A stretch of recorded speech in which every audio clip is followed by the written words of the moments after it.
अरे प्रधान जी, કહો મહારાજ। तो हाल नाल तुम्हारा मातुश्री ने बोला। અરે આજ પરદન બોલાવે રજમત આવજો।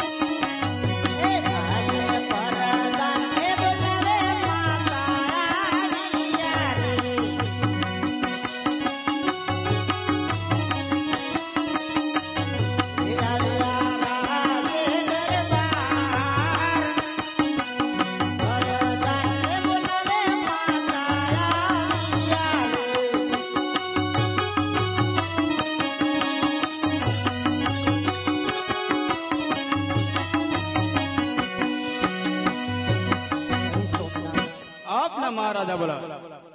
હા, જ્યારે જ્યારે હું રાજની અંદર આવું છું ત્યારે મારા સ્વામીનાથ કેટલા હરખ ને આનંદમાં હોય છે। અરે સતી કઈ મને બોલાવે છે અને આજે મારાથી પણ રિસાઈ કે લાગે છે। હા, તો લાઈ જરા હું પૂછી દઉં। આજે રાણી રે કહું ને એના રાય સાંભળ્યો રે।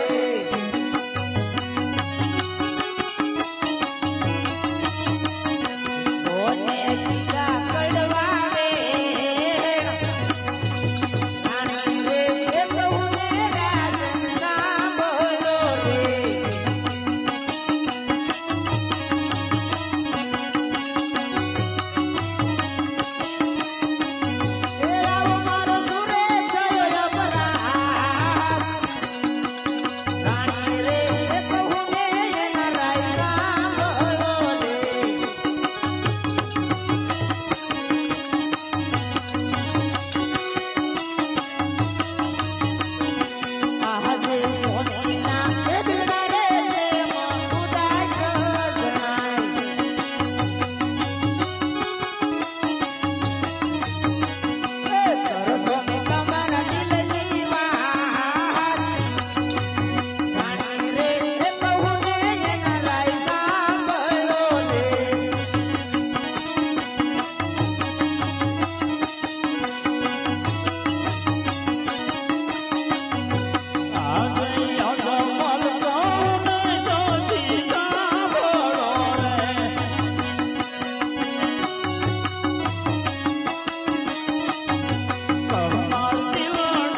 અરે સતી, સ્વામિનાથ હવે આવા મેણા મારાથી સહન નથી થતા સતી.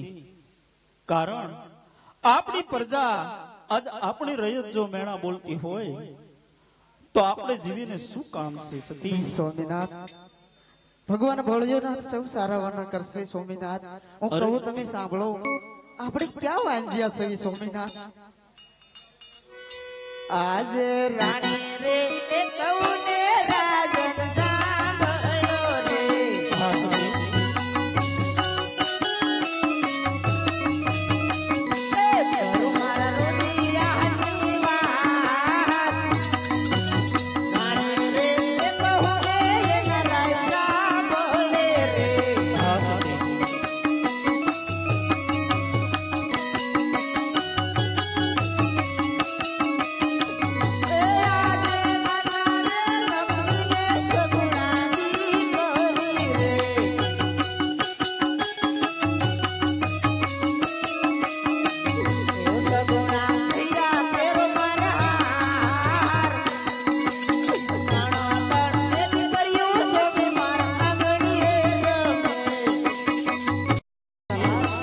મેં પણ થોડું એ જ કીધું હતું.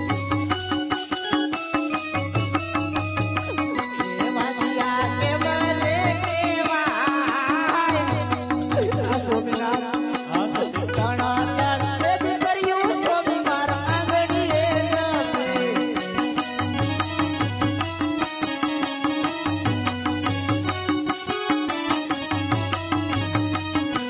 આજે લાસાને લક્ષ્મી રે તેમને સાસો રે.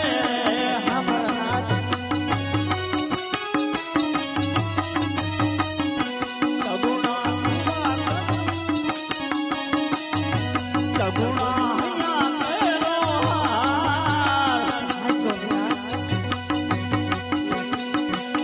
દીકરીઓ દાસ રે તેમને સાસો રે.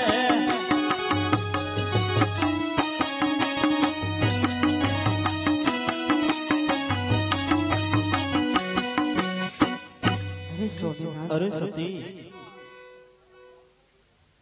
સ્વામિનાથ આપ કહો છો આપણે પેટના વાંજ્યા છે હા સ્વામિનાથ. સતી, કઈ રીતે નાથ?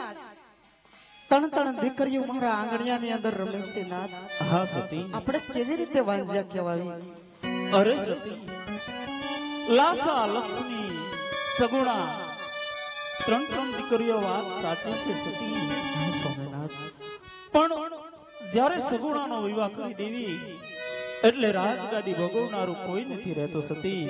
કારણ જો ગાંડો ઘેલો કે લૂલો લંગડો પુત્ર હોય તો આ રાજ ચલાવે સતી, નહીતર એક દિવસ આ રાજને તાળા દેવાય સતી. હા સ્વામિનાથ હા, આપની કેવી વાત પણ મને સત્ય લાગે છે. કારણ હા સતી, અરે સ્વામિનાથ આપને જો જંગલ વિશે જાવું હોય તો મારી પણ કોઈ ના નથી. હા સતી. કારણ કે આપણી દીકરી સગુણા છે નાથ. હા સતી, એ ઘણા ઉંમરલાયક થઈ ગયા છે નાથ. જો એમના પીળા હાથ કરી આપો તો મારા હૈયાથી ભાર હળવો થઈ જાય નાથ. હા સતી, તમારી વાત કેવી પણ સત્ય છે. સગુણાનો વિવાહ કરતો જાઓ તો પણ મારે કોઈ જાતની ચિંતા ન રહે. હા સ્વામિનાથ અરે પ્રધાનજી, રાજમાંથી ભૂદેવને બોલાવો. અરે આજ પર ધન બોલાવે રજ ભોરે આવજો રે.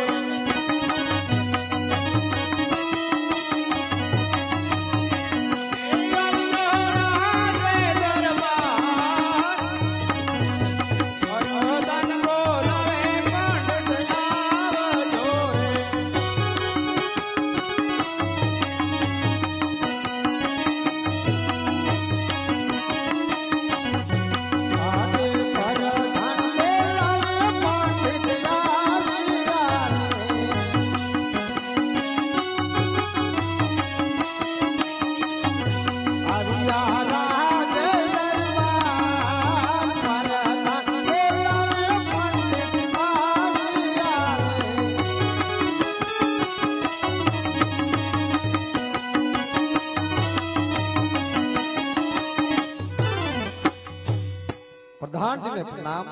પ્રણામ. શા માટે રાજમૈયા? આપના મહારાજા બોલાવે. જય માતાજી મહારાજ. જય માતાજી. પધારો ભૂદેવ. શા માટે ભૂદેવની રાજની અંદર યાદ કરો છો? અરે ભૂદેવ, તમારા જોગો એક કામ પડ્યું છે ભૂદેવ. મારી દીકરી સગુણા અત્યારે ઉંમર લાયક થઈ છે. એનો ટકો અને શ્રીફળ લઈ અને દેશ પ્રદેશ તેનો વ્યવસાય કરવા માટે જવાનું છે ભૂદેવ. મહારાજ, આપ કહો છો કે દેશ જાઓ પરદેશ જાઓ પરંતુ પિંગલગઢ ન જાતા. મહારાજ, જ્યાં શ્રીફળ ઝીલાઈને આવું આપને કબૂલ મંજૂર રાખવું પડશે. અરે હા ભૂદેવ, દેશ જાજો પરદેશ જાજો એ બરાબર છે, પણ જ્યાં ટકો અને શ્રીફળ સ્વીકારીને આવો ત્યાં ઘડિયા તોરણ અને ઘડિયા લગ્ન લેજો, અને જેવા જાઓ છો એવા પણ જલ્દી પાછા આવજો. બહુ સારું મહારાજ. ઘડિયા લગન ઘડિયા તોરણ વેલાસર પાછો પધારીશ. આપ રાજની અંદર જઈને આસંગન કરો. જાઓ મહારાજ.